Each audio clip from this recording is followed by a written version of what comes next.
Buenos días a todos, muchas gracias. Imagino que ya esta es casi la última ponencia del Congreso, con lo cual bueno, pues estarán agotados después de estas 3 jornadas. Les recomiendo que se puedan quedar hasta el final porque voy a intentar también hacer una sesión donde hagamos un poquito de ejercicio práctico, por lo tanto que estemos también un poco despiertos. Voy a contar con ustedes para intentar hacer de la inteligencia artificial un poquito más explicable. Por lo tanto, la segunda parte de la ponencia pues hablaremos de cómo funcionan los sistemas biométricos y cómo funcionan en profundidad. Bueno, el título de la charla podría tener 1000 títulos, pero evidentemente en unas jornadas de ciberdefensa pues la identidad creemos que juega un papel clave en la ciberseguridad y en la protección de nuestra identidad y de los sistemas críticos. Dentro del mundo digital y el físico, sin duda, el tener confianza en nuestra identidad es clave para poder acceder a cualquier sistema. Cualquier sistema, bien sea en el mundo físico o en el digital, tenemos un primer proceso en el cual vamos a hacer un primer paso en el cual tenemos que verificar la identidad de la persona. Lo podemos hacer con un documento de identidad, con un pasaporte. En el mundo físico vamos a contrastar ese documento de identidad que es verdadero, vamos a chequearlo contra la cara de la persona, vamos a establecer mecanismos de verificación de esos documentos, vamos a comparar, bien sea una persona o bien sea una máquina, que con un método biométrico, que es la misma persona, es la que está en el documento de identidad, y posteriormente pues podremos hacer una autenticación biométrica, por ejemplo, para acceder a un evento como este, para entrar a un aeropuerto o si queremos, para acceder a nuestro móvil. Y finalmente, bueno, pues poder gestionar la identidad, bien sea de manera soberana o bien sea de manera centralizada. Digamos que estos 3 grandes patas, que son la gestión de la identidad y cómo la aseguramos en el mundo digital y físico, es a lo que nos dedicamos nosotros como compañía y siempre protegiendo, digamos, de manera eficiente contra el fraude. Lo que les voy a mostrar aquí es un poquito nuestra experiencia de estos últimos 7 años, donde hemos realizado más de 200 millones de procesos de verificación de identidad, y simplemente para que lo tengan en cuenta, durante estos 30 minutos de charla, nuestros sistemas van a sufrir entre 120 y 360 ataques de fraude de identidad en cualquiera de los 25 países del mundo donde trabajamos. En la lucha contra el ciberfraude, la identidad juega un papel fundamental. Sabemos, y ustedes saben, que gran parte de los ataques que se producen a los sistemas se producen por fraude de identidad. Históricamente, hemos utilizado 2 grandes mecanismos para acreditar nuestra identidad. Hemos usado algo que sabemos, un password, como ustedes bien saben, pues muy fácilmente hackeable en estos momentos, pueden ser además conocidos. Hemos utilizado el algo que tenemos como mecanismo alternativo. Hemos dicho, oye, vamos a reforzar el algo que sabemos que es el password con algo que tenemos. Vamos a utilizar nuestro teléfono móvil, vamos a utilizar una tarjeta de coordenadas, un token físico para reforzar ese mecanismo, y digamos que estos 2 grandes bloques de identificación han sido tradicionalmente los que nos han permitido acreditar nuestra identidad en el mundo digital. A nosotros nos gusta calificar a estos 2 grandes bloques como identidad presunta. ¿Por qué hablamos de identidad presunta? Porque realmente no sabemos quién está detrás de ese password, no sabemos quién está detrás de ese dispositivo móvil, sino que presuntamente está quien dice ser. Todos hemos pasado una contraseña, todos hemos pasado una clave de firma, incluso en los sistemas más avanzados, con firma digital, pues a veces hemos tenido la tentación, si es que no lo hemos hecho, de que alguien firme por nosotros. Por lo tanto, identidad presunta. Muy bien. Tenemos otro gran bloque, que es el de la identidad real, el algo que somos. ¿Vale? O sea, si queremos tener sistemas con absoluta certeza de la identidad y con mayor garantía, no podemos renunciar a el algo que somos. No estamos diciendo que el algo que sabemos o algo que tenemos sea malo o bueno, sino que tenemos que utilizar todos los mecanismos a nuestro alcance. Y en este caso, el algo que somos, nuestra biometría, el factor de inherencia, juega un papel, creemos que fundamental. El algo que somos, nuestra inherencia, es como nos hemos reconocido los seres humanos pues desde siempre. Cuando yo voy a casa de mi madre y llamo al telefonillo, pues no me preguntan password. Simplemente digo, soy yo, y por mi voz prácticamente me abre el telefonillo. Me está reconociendo por lo que yo soy, por mi voz en este caso. Entonces, el algo que somos, que puede ser nuestra cara, nuestra voz, nuestro iris, incluso nuestra forma de caminar o nuestra forma de cruzar los brazos, nos definen como algo único y además no puede ser utilizado con otro. Entonces, el mensaje aquí, ¿cuál es? No podemos renunciar a utilizar el algo que somos, la identidad real, cuando estamos luchando contra el cibercrimen. Y veremos por qué, además, los sistemas hoy son privados y seguros por diseño y por defecto. La IA, yo creo que esta es de las últimas ponencias, si nos dieran €1 a cada uno por cada vez que se ha dicho IA en estas 3 jornadas, pues seríamos millonarios. Evidentemente es una amenaza y una oportunidad para nuestra identidad. Vamos a verlo. La IA generativa permite la democratización del fraude. Vemos a la izquierda algunas noticias, pues inteligencia artificial para crear DNIs falsos, ejecutivos de Ferrari que se les ha hecho fraude a partir de deepfakes, sacar dinero haciéndose pasar por el jefe de uno.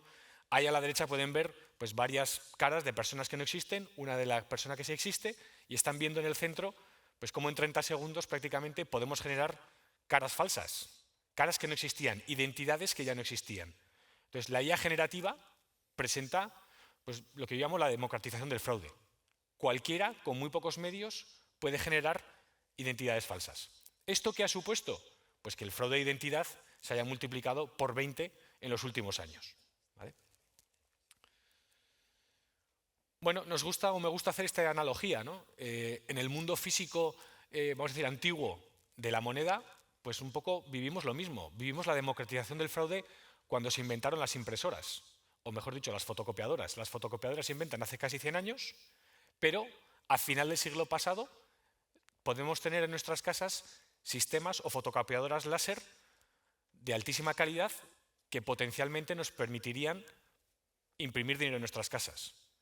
¿Por qué hoy, 30 años después, no seguimos teniendo confianza en un trozo de papel que tiene valor? A pesar de que haya habido amenazas o el fraude se haya podido democratizar. Pues porque la industria, en este caso la industria de impresión de alta seguridad, ha establecido medidas, ha establecido mecanismos. Los que fabrican esos sistemas que permiten democratizar el fraude, impresoras, fotocopiadoras, han introducido mecanismos de marcado de agua y mecanismos para evitar que se pueda realizar esto. Por lo tanto, en el mundo de la inteligencia artificial generativa vamos a ir viendo lo mismo. El fraude se puede democratizar hoy, la industria ya se está preparando, hay normativa, estamos viendo que los grandes players van a empezar a marcar todos sus contenidos generados por IA generativa, de manera que sepamos de manera inicial que estos fraudes o que estos contenidos vienen ya marcados en origen. Y además, los fabricantes o los tecnólogos que nos dedicamos a este tipo de cosas, pues estamos permanentemente corriendo y emitiendo tecnologías que evitan el fraude producido por este tipo de tecnologías. ¿Vale? Bueno, ¿qué tipos de ataques estamos hablando? Pues cuando estamos hablando de un ataque, digamos, facial o de impersonación, hay como 2 grandes tipos, ¿no? Uno primero que es los ataques de presentación. O sea, intentar generar, pues antiguamente ¿qué hacíamos? Pues una máscara, cogíamos una foto, la imprimíamos en una máscara, un trozo de papel más o menos sofisticado, llegando incluso a máscaras de látex, pues que con un coste de unos 3.000 euros podemos tener unas máscaras con una representación hiperrealista de nuestro rostro.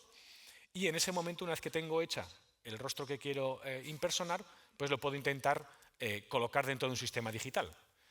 En la parte izquierda, cuando hablamos de ataque analógico, yo quiero capturar una cara para verificar una identidad, entonces lo que presento ahí pues es una máscara, una fotocopia o una pantalla con un vídeo que he creado, ¿vale? Es decir, si genero una identidad falsa, la tengo que reproducir en una pantalla y, por lo tanto, la tendré que presentar a esa pantalla y reproducirla en tiempo real en esa pantalla. ¿Vale? Esos son ataques de presentación.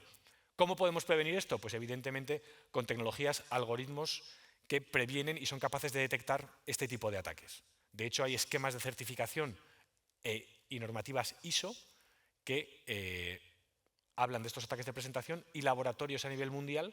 Pues nosotros, por ejemplo, trabajamos con un laboratorio en Estados Unidos que se llama IBETA y que hace una certificación de que somos capaces de detectar este tipo de ataques, bien sean deepfakes, bien sean máscaras, y por eso hay diferentes niveles de ataque. En la parte derecha tenemos los ataques digitales, es decir, yo genero una evidencia falsa y lo que tengo que hacer es ver cómo la introduzco en el sistema. La puedo hacer de 2 maneras. Una, intentando emular al sistema que está capturando ese sistema, es decir, intento hacerme pasar por el dispositivo pues, del cliente o del ciudadano que está intentando hacer ese proceso. O dos, ataques man in the middle, donde voy a abrir el canal de comunicación y voy a inyectar esas evidencias falsas o esas evidencias fake que anteriormente he creado. Evidentemente aquí también existen una serie de herramientas y de algoritmos que son capaces de detectar este tipo de comportamientos y de prevenirlos. Algunos ejemplos, ¿no?, de casos reales. Pues estos son casos reales, como les digo, de nuestra experiencia estos 7 años. Operamos en muchos países, algunos de los cuales pues con mucha presencia de ataques de identidad. Operamos en banca, en seguros, en telcos, en gobiernos. Entonces, bueno, pues aquí estáis viendo algunos de estos ejemplos, ¿no? Pues bueno, el ataque más básico o clásico, pues coger un documento, modificar datos y hacer, bueno, pues fotocopias directamente, ¿vale? O intentar hacer una reproducción de ese documento. Bueno, pues tiene que haber sistemas que sean capaces de detectar esto de manera digital. Fotos a pantalla, lo mismo. Cojo un documento, modifico los datos, lo modifico en Photoshop y luego lo intento inyectar en el sistema, como hemos visto antes, intentando presentarlo dentro del sistema que va a capturar esta evidencia. Por lo tanto, también tendremos que tener sistemas que sean capaces de detectar este tipo de ataques. El reemplazo de foto. Creo que es el tipo de ataque antes de los deepfakes. Nos decía Interpol, esto yo creo que sería del año 2020, que decían que el 95% de los ataques de identidad en el mundo, fundamentalmente los físicos en aquel momento, se producían por el photo replacement. Cojo un documento verdadero y le cambio la foto para hacerme pasar por otra identidad, ¿vale? Este tipo de photo replacement también hay herramientas que son capaces de detectarlas de manera automática en sistemas de verificación de identidad digital. Manipulación de información impresa. Cojo pues bien sean nombres, bien sean apellidos, bien sean partes del MRZ del documento, donde también puedo intentar manipular la evidencia de la identidad. O bien, pues bueno, policarbonatos o identidades duplicadas, ¿vale? De nuevo, pues ejemplos donde tú ganas acceso a la identidad de la persona, creo un documento de identidad en alguna de las herramientas que existen en Internet y luego lo imprimo en un soporte de policarbonato de alta calidad que incluso en el mundo físico sería capaz de introducir. Entonces, bueno, el coste aquí, o bien me puedo ir y comprar un documento falso por unos 10 euros. ¿Vale? Y pues impersonación facial. Ejemplos reales, pues como pueden ver, por ejemplo, aquel sujeto de abajo a la derecha, que realmente es una máscara. Ese sujeto nosotros somos capaces de detectarlo, pero son ataques reales que se producen en los sistemas a día de hoy y que hay que tener sistemas que logren pararlos. Estamos hablando de fraude de identidad en el entorno digital, pero aquí tenemos casos también en el entorno presencial. En la parte izquierda pues pueden ver una persona que tenía más de 20 pasaportes falsos en una entidad bancaria para abrir cuentas corrientes. Esta persona había ido a 20 sucursales con pasaportes, incluso con la misma foto, con diferente nombre, y había abierto 20 cuentas corrientes. Esta persona es uno de los 2000 que estaban en esa entidad bancaria con multiplicidad de identidades para hacer pues, bueno, cualquier tipo de ilícito legal, desde blanqueo de capitales, apertura de cuentas corrientes, obtención de ayudas de manera masiva, etc. En la parte derecha, pues ahí pueden ver pues, también lo mismo. Un hombre estafó más de 1 millón de euros, en este caso al gobierno vasco, con 62 identidades falsas a partir de obtención de ayuda. Es decir, el fraude de identidad en el mundo digital y con la aparición de los deepfakes es un fraude muy preocupante, pero no es menos cierto que en el mundo físico esto tampoco estaba bien atado y, de hecho, normalmente, tanto las entidades bancarias como yo diría que los gobiernos, pues lógicamente las personas que trabajan no son expertas en la verificación de identidad y, por lo tanto, este tipo de fraudes se producían de manera habitual. Un ejemplo, en este caso, de biometría de voz. ¿Qué pasa cuando tenemos sistemas de biometría de voz en producción? Somos capaces de detectar un audio sintético. Entonces vamos a hacer un pequeño test con ustedes y voy a poner 3 audios para a ver si pueden adivinar cuál de estos se han realizado de manera sintética. Voy a intentar, a ver cómo hago, porque... A ver si lo escuchan. Las soluciones de Veridas permiten detectar audios generados de forma sintética. ¿Seré uno de ellos? Es el número 1. Las soluciones de Veridas permiten detectar audios generados de forma sintética. ¿Seré uno de ellos? Y el número 3. Las soluciones de Veridas permiten detectar audios generados de forma sintética. ¿Seré uno de ellos? Entonces, según ustedes, que levanten la mano, ¿quién cree que el audio sintético es el número 1? ¿Número 2? ¿Y número 3? Más o menos la encuesta sí, yo creo que habéis dicho número 1 como el 60%, número 2 33%, número 3 23%. Más o menos esta fiabilidad es como las encuestas que se publican por ahí, pero las 3 son falsas, ¿vale? Los 3 audios son falsos, son generados de manera sintética. Bueno, estos son los retos que tenemos, ¿no? como sociedad y también como tecnólogos para combatirlos. Bueno, pues tenemos nosotros y otros fabricantes tecnologías que son capaces de detectar estos audios y son capaces de prevenir que en un contact center alguien pueda inyectar un audio sintético. Es decir, la IA es una amenaza, pero la IA también nos ayuda a combatir este tipo de fraudes, ¿no? Bueno, lo que os decía, ¿no? Tenemos pues, esquemas o escudos que nos ayudan a proteger el fraude de documento, escudos que nos ayudan a detectar identidades duplicadas en bases de datos, escudos que nos ayudan a proteger también nuestra cara cuando la estamos utilizando como mecanismo de autenticación, o escudos que protegen nuestra voz cuando la estamos utilizando para acreditarnos en un entorno, digamos, de call center, ¿no? Sí que me gustaría en esta ponencia pues un poco hablar del elefante en la habitación, ¿no? Y nosotros somos un fabricante que hacemos biometría, somos 250 personas, la fabricamos toda en España, la exportamos a todo el mundo y es cierto que nos encontramos mucho bueno, pues con a veces la reticencia, a veces el miedo, a veces el temor del uso de la biometría, ¿no? Es el elefante en la habitación y es un método controvertido. Efectivamente, es un método controvertido, pero sí que me gustaría dedicar esta parte de la presentación a intentar llevar por qué es un método controvertido, pero por qué no podemos renunciar a la biometría como parte de la protección de nuestra identidad.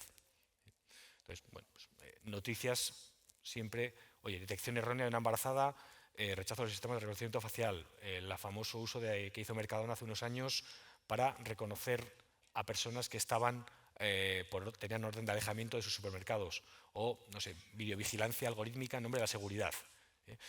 Siempre estamos un poquito, la polémica de la biometría se está llevando siempre a ámbitos donde estamos hablando siempre de ese gran hermano, de esa vigilancia masiva y donde pues nosotros como personas libres queremos tener espacios de libertad. Por lo tanto, la biometría efectivamente tiene un punto controvertido, pero vamos a ver dónde está la regulación, qué dice la normativa y cómo funciona la tecnología.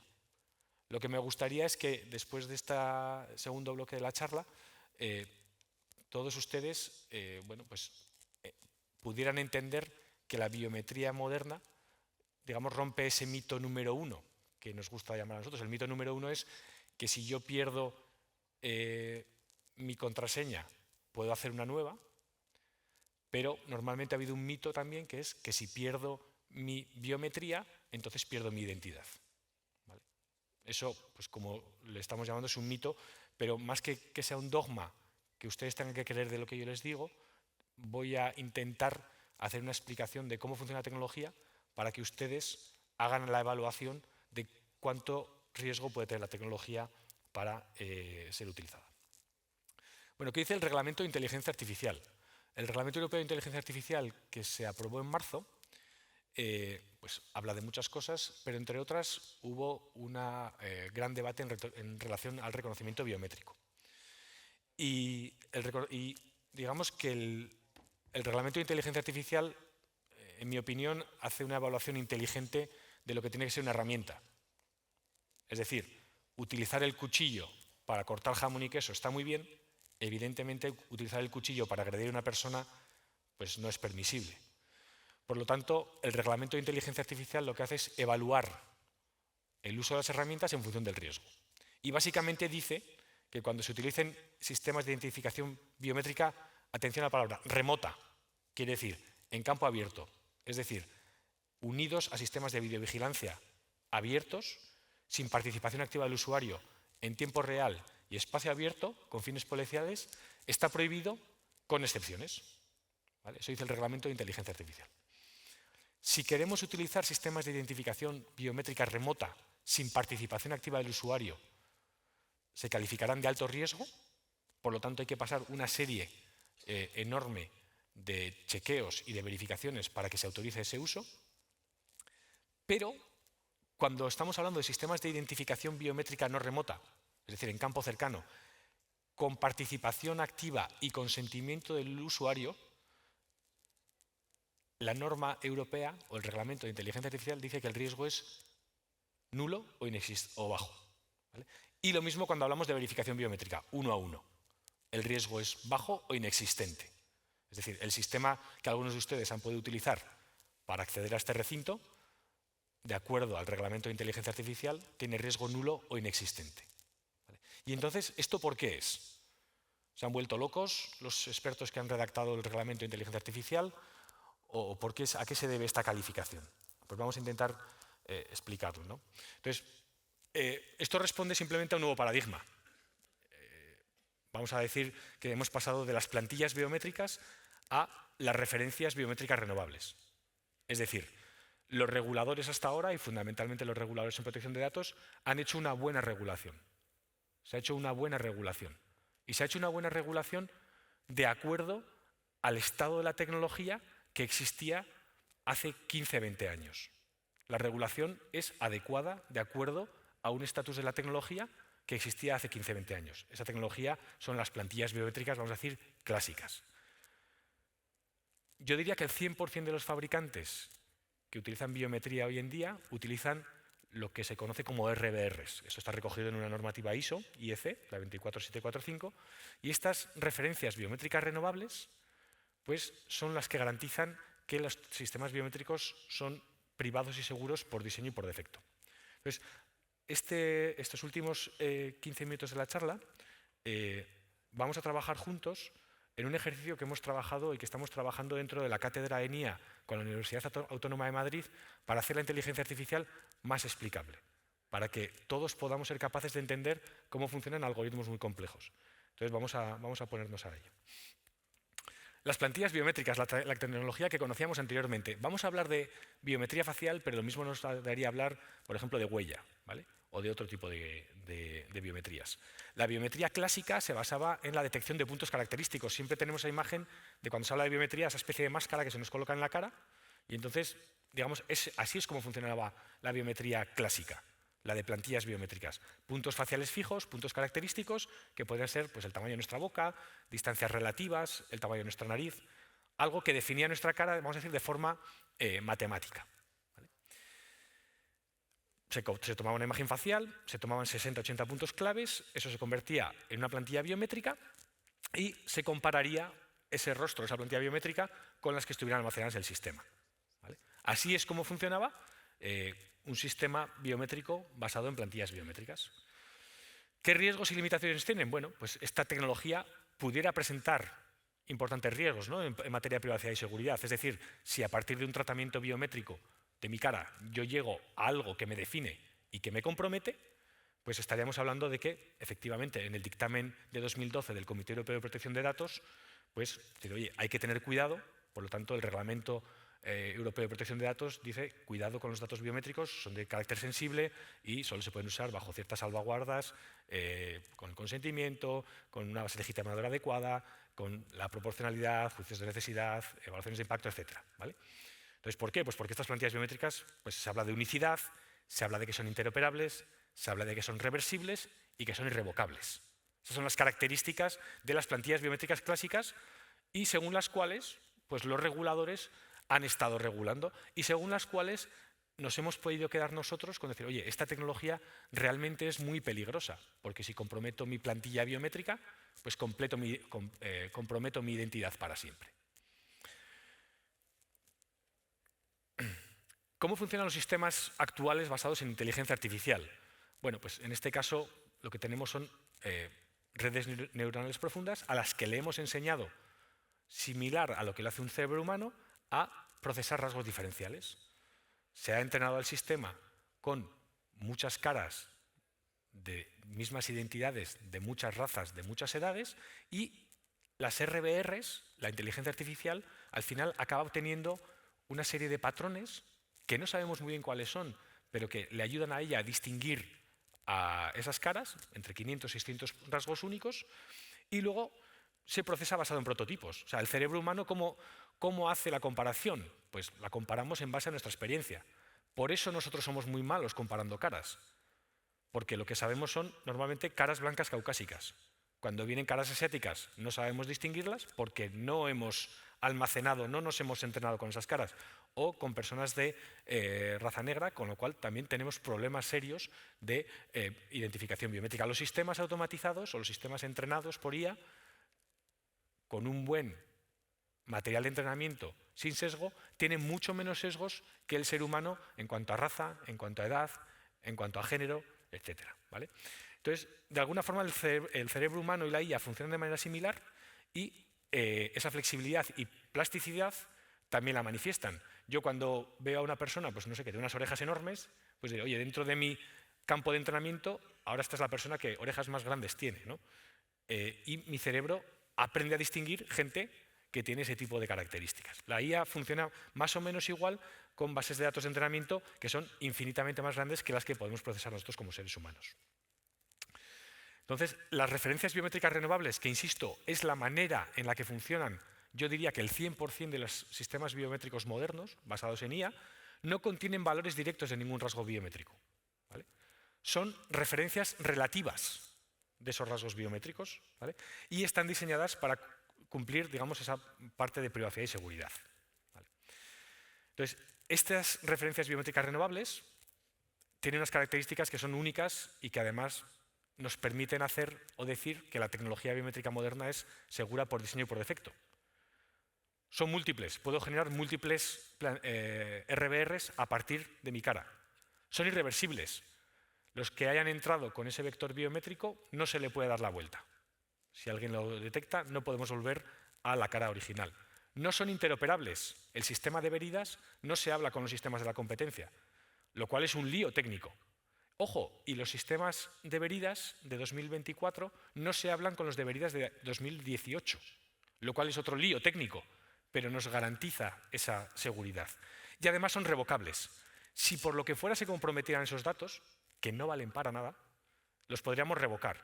La mejor prueba de que estos datos o que estas RBRs tienen muy poco valor es que nosotros cuando hablamos con entidades de ciberseguridad en el mundo nos dicen que no conocen robo de RBRs. ¿Por qué? Porque son absolutamente inútiles. Lo que interesa a un ladrón de datos pues, son nuestros nombres, nuestros apellidos, nuestros DNIs, nuestros números de teléfono, pero la RBR, ese vector biométrico, es absolutamente useless, ¿vale? Por lo tanto, ese balance entre, que siempre decimos, queremos más seguridad, pero tenemos que renunciar a la privacidad. Pues yo creo que en este caso, y gracias a la inteligencia artificial y a la aparición de las RBRs, ese balance, ese trade-off ya no existe. O sea, tenemos más privacidad y más seguridad, ¿vale? Entonces, bueno, aquí tiene mi RBR, yo la regalo. O sea, no tengo miedo a compartir mi RBR. Cualquiera se la puede llevar porque me da lo mismo. Quien la tenga no va a poder comprometer mi identidad. Ahora bien, esa foto que es la mía de mi perfil de LinkedIn, cualquiera la puede coger e intentar generar un deepfake conmigo. Por lo tanto, yo tendré que pedir a los fabricantes que utilizan biometría que sean capaces de detectar deepfakes. Pero a mí no me puede importar que se me haga un procesamiento biométrico si es con RBRs, porque ese vector biométrico que está ahí no vale para nada. Entonces, bueno, vamos a practicarlo. Lo que decíamos, a mí me gustaría que estos mensajes que estoy lanzando no se tomaran, evidentemente, como un dogma, porque no los van a tomar como un dogma, sino que vamos a intentar, o voy a intentar hacer con ustedes ese esfuerzo que llevamos haciendo pues ya muchos años y estos últimos meses de manera muy intensa junto con la Universidad Autónoma de Madrid de explicabilidad. Entonces, voy a ver si conseguimos ser exitosos en explicar cómo funcionan las plantillas biométricas antiguas y cómo funcionan unos RBRs. Y a ver si todos estamos convencidos de que efectivamente estamos ante un sistema que es seguro y privado por diseño y por defecto. Plantillas biométricas, old school, la tecnología antigua, ¿cómo funcionan? Vamos a hacer un ejemplo. Tenemos 3 personas. Tenemos a Pilar Rubio, tenemos a Adrian Brody y tenemos a Barack Obama. Abro paréntesis. Esto es una hipersimplificación de cómo funcionan los sistemas reales, tanto los de plantillas biométricas como las RBRs. Insisto, es una hipersimplificación, ¿vale? Pero a título ilustrativo nos puede ayudar. Entonces, plantillas biométricas, ¿cómo lo vamos a construir? Pues vamos a definir el color de la piel entre una serie de características absolutas. Pues vamos a decir, Pilar Rubio, piel olivácea, Adrián, piel clara, Barack Obama, piel oscura. Muy bien, tamaño de nariz, pues vamos a elegir entre grande, mediana y pequeña y los vamos a caracterizar. Es decir, estamos haciendo esos puntos característicos, insisto, hipersimplificado, para definir de cada una de estas personas cuál es su plantilla biométrica. Entonces, Pilar Rubio, su plantilla biométrica, hipersimplificada, sería piel olivácea, nariz pequeña, labios gruesos. Barack Obama, piel oscura, tamaño de nariz grande, labios medianos. ¿Sí? O sea, tenemos una plantilla biométrica que definiría a estas personas. ¿Qué pasa si añadimos una nueva persona para generar una nueva plantilla biométrica? Pues añadimos a Emma Stone y decimos, oye, ahora la piel de Emma Stone en sentido absoluto es muy clara, pues más clara que la de los demás. La nariz es pequeña y los labios son medianos. Fíjense que la plantilla biométrica de Pilar Rubio, de Adrian Brody y de Barack Obama no ha cambiado, y la de Emma Stone tenemos una nueva plantilla biométrica. Es decir, la tecnología antigua que se basaba en características, vamos a decir, absolutas de esas caras, siguen definiendo de manera constante, ¿vale?, de la misma manera todas las caras. ¿Vale? Por lo tanto, si comparamos entre el ejercicio 1 y el ejercicio 2, pues Pilar Rubio, su plantilla biométrica es la misma. Es única, vamos a decir que es reversible, es interoperable, porque podría hablar entre diferentes sistemas, y no es revocable. Es decir, la plantilla biométrica, si no hacemos nada más, sí que potencialmente pudiera poner en riesgo la identidad. Insisto, es una hipersimplificación, pero creo que se entiende. ¿Vale? Vale, entonces, ¿cómo funciona esto de las referencias biométricas renovables? Que, insisto, es lo que utilizan los fabricantes hoy, o lo que utilizamos los fabricantes hoy para construir sistemas biométricos. Vamos a verlo. Vamos a hacer un primer ejercicio y, en este caso, vamos a hacer lo mismo, pero fíjense en la diferencia. En lugar de hablar de valores absolutos, vamos a hablar de valores relativos. Entonces, lo que vamos a hacer va a ser ordenar el color de la piel, ¿vale?, en orden ascendente de tono de piel, más claro o más oscuro. El más claro, Adrian Brody, 1. Le asignamos un 1. Segundo, Pilar Rubio. Tercero, Obama. Lo mismo con la nariz, lo mismo con los labios. Vamos a asignarles una referencia relativa a cada uno de ellos. ¿Vale? Por lo tanto, ahora tengo el RBR de Pilar Rubio, que es 213. El de Adrian Brody, que es 131, y el de Barack Obama, que es 322. ¿Sí? ¿Vale? Tenemos ya las referencias. ¿Qué pasa cuando añadimos una nueva persona? O imagínense un nuevo fabricante u otro fabricante, ¿vale?, con Emma Stone. Entonces ahora volvemos de nuevo a ordenar cada una de esas características biométricas de manera relativa entre ellos. Entonces ahora tenemos que la piel más clara es la de Emma Stone, luego se lleva un 1. La segunda es Adrian Brody, que era el 1 antes, ahora es el 2. Y así sucesivamente. ¿Vale? De esta manera, cada uno de nuevo tiene sus RBRs. ¿Y qué ha sucedido en este caso? Pues ha sucedido lo siguiente, que Pilar Rubio, que antes tenía una plantilla biométrica que era la misma para los dos sistemas, en este caso, Pilar Rubio tiene un RBR que para el sistema le entiende perfectamente cuando vaya a compararla que es ella, pero que el RBR es totalmente diferente. Es múltiple, no es reversible porque no puedo volver a ningún rasgo de Pilar Rubio, no es interoperable y además lo puedo revocar. ¿Vale? ¿Cómo lo podría revocar? Bueno, pues podríamos decir, oye, si cogemos otro fabricante, podría establecer diferentes códigos. En vez de usar números, puede usar letras. ¿Vale? Entonces, en este caso, pues puede decir, oye, el color de piel le voy a dar desde la A al tono más claro y de ahí en adelante. A la nariz, el 4 es el más grande y a los labios, minúsculas y ahí en adelante. O podría añadir un código o una operación matemática o un hash, evidentemente, insisto, esto es una hipersimplificación de cómo funcionan los sistemas en la realidad. ¿Vale? Pero creo que el concepto, digamos, queda claro. Es decir, estamos definiendo referencias biométricas que nos sirven para comparar a las personas, pero que son relativas y que no son que son irreversibles, que no son unívocas y que son renovables y revocables. ¿Vale? Entonces, claro, aquí decimos, oye, ¿quién soy yo? Entonces, ¿quién es quién, no? ¿Quién es quién? Si decimos piel oscura, tamaño de nariz grande y volumen de labios medianos, podemos saber quién es la persona. Ahora bien, si ponemos un RBR y decimos A1C, creo que va a ser muy complicado volver a la persona. Digo, insisto, en este ejemplo de hipersimplificación de cómo funcionan los sistemas. Entonces, bueno, ante ese nuevo paradigma, creemos, insisto, lo que decíamos al principio, no podemos renunciar a los sistemas biométricos por tener miedo a la tecnología. Creo que este mensaje se ha repetido también en este congreso. La regulación y la tecnología tienen que ir de la mano, pero no podemos regular sin conocimiento.